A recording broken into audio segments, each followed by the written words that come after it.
Alors je m'appelle Virginia, j'ai 22 ans, donc je suis étudiante en histoire de l'art et je suis réalisatrice du coup d'un documentaire, enfin, d'une série documentaire qui s'appelle Parisienne. Alors je dirais que j'étais vraiment, disons, frustrée du fait que les Parisiennes que je voyais dans la rue ne soient pas celles que je vois dans les médias. Je me suis dit, ah, ce serait intéressant d'aller interroger ces filles que je vois et que je vois pas dans les médias, et aussi au cinéma.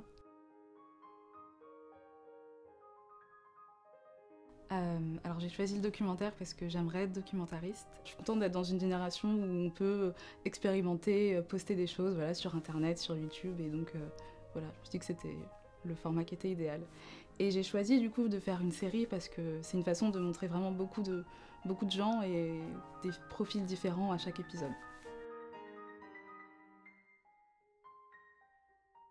Alors pour moi le découpage en épisodes il est intéressant parce que ça permet d'interroger beaucoup de femmes et d'avoir des témoignages qui sont différents et d'avoir vraiment une pluralité de points de vue et d'expériences. Et j'ai choisi YouTube parce que j'avais déjà une chaîne YouTube, que je faisais des vidéos quand j'étais adolescente. Et donc voilà, c'était une façon de réalimenter cette chaîne qui était un peu en train de dormir depuis quelques années. Alors je m'intéresse aux femmes et pas aux hommes, même s'il y a un cliché du parisien. Mais pour moi, les femmes ont en plus le fait qu'elles ont une sorte d'objectification. C'est-à-dire qu'il y a un fantasme, je dirais, de la parisienne qu'il n'y a pas pour le parisien. Et donc c'est pour ça que je m'intéresse plutôt aux femmes qu'aux hommes. Et donc du coup, c'est une façon d'aborder les questions de sexisme dans la société. Et aussi, je trouve qu'il y a quelque chose de particulier dans le mythe de la parisienne, c'est que les femmes qui sont représentées, elles sont quand même surtout plutôt blanches, bourgeoises, et voilà, elles sont très élégantes, tout ça. Et donc je voulais vraiment prendre le contre-pied, et puis voilà, c'est une façon je dirais, de montrer vraiment des gens qui sont absents, je dirais, de l'imaginaire, et absents de l'imaginaire français, c'est-à-dire qu'on a du mal à voir des personnes racisées dire qu'ils sont français, c'est quand même, enfin des fois je sais pas comment dire, mais on est un peu absent, je dirais, de l'image qu'on a de la France, quoi. Voilà. Oui. Oui. Je suis féministe, disons, intersectionnelle, c'est-à-dire que mon féminisme prend en compte toutes les autres discriminations, donc c'est-à-dire la discrimination raciale, liée à l'identité, à l'orientation sexuelle, au validisme, enfin il y a plein de choses, voilà, toutes les autres discriminations.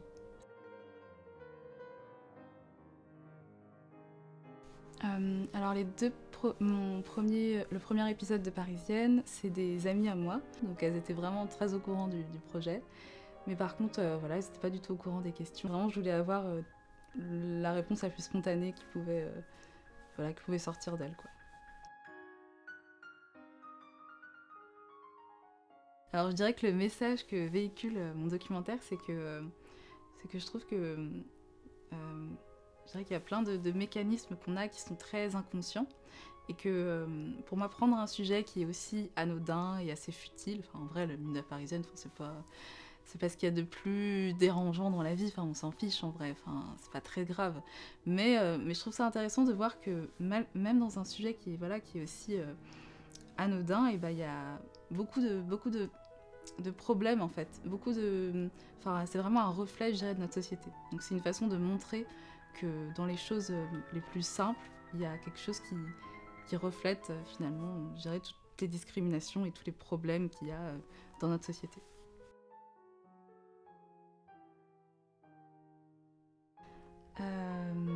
Alors pour préparer le premier épisode de Parisienne, ça a été assez long en fait, parce que j'avais eu beaucoup de questionnements, je voulais vraiment être très renseignée, j'ai vu beaucoup de choses qui traitaient du sujet, donc j'ai lu plein d'articles, plein de choses, vraiment j'ai beaucoup lu, et j'ai beaucoup vu de choses sur le sujet.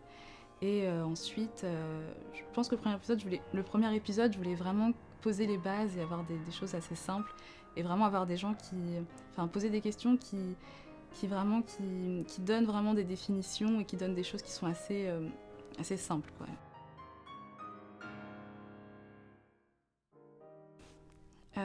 Je crois que pour le sujet, je dirais que pour le sujet de la Parisienne, ce qui m'a vraiment servi, c'était...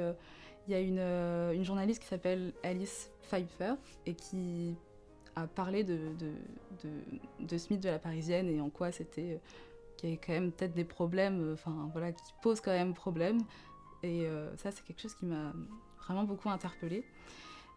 Donc je crois qu'elle a fait une vidéo sur le sujet, ça avait circulé sur Facebook. Et ça m'avait vraiment marqué.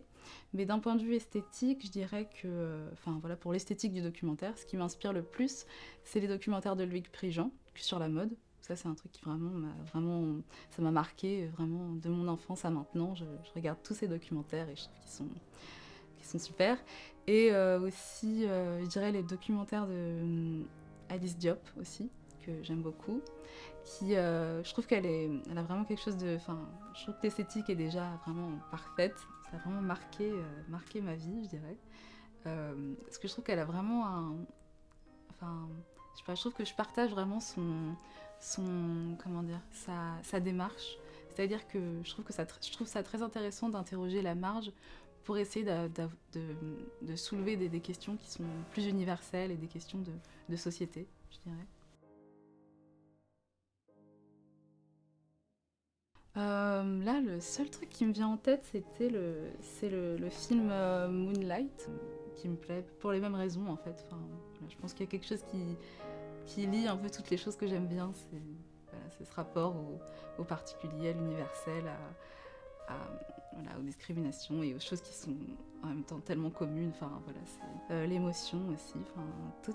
Vraiment, je trouve que comment il s'appelle, Barry Jenkins, c'est ça? Les films de Barry Jenkins, j'avoue que ça m'a vraiment... ça m'a fait quelque chose.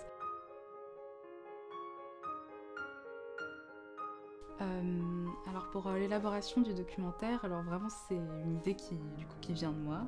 J'ai fait les recherches, c'est moi qui fais les entretiens, c'est moi qui mène les entretiens. Je me suis entourée de gens parce que je trouvais ça bien de travailler en groupe, d'avoir des gens qui sont qualifiés dans leur domaine. Voilà. Donc du coup, je travaille avec un chef opérateur qui s'appelle Tom Chaba. Et pour les épisodes suivants, il y aura une ingé son qui s'appelle Julia Guin. Pour la musique, c'est vrai que pour le premier épisode, on était à distance. Du coup, il m'a envoyé des choses qui... je lui avais déjà parlé longuement du projet, il savait vraiment de quoi ça parlait. Et donc du coup, il m'a envoyé des choses qui pour lui correspondaient à ce que je voulais. Mais c'est vrai que pour les prochains épisodes, je pense que j'aimerais bien qu'on travaille encore plus ensemble, c'est-à-dire qu'il regarde les rushs et qu'on collabore plus. C'est vrai que le premier épisode, il m'a envoyé ce qui pour lui était le plus juste. Ouais. Et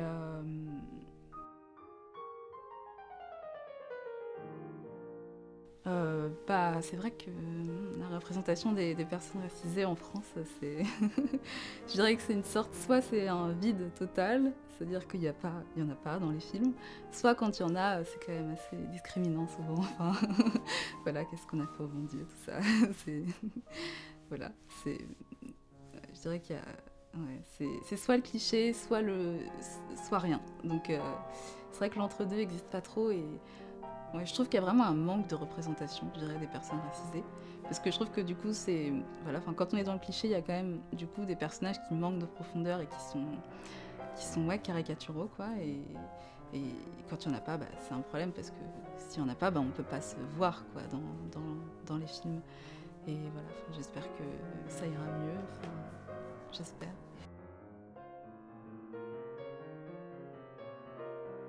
Alors le prochain épisode de Parisienne, je pense que ce sera celui-là. Ce sera sur une artiste qui est américaine et d'origine libanaise, entre autres, qui est une artiste queer et qui utilise tous les supports. Elle fait de la photo, du collage, et elle est super intéressante. Et vraiment, je pense qu'il sera super cet épisode.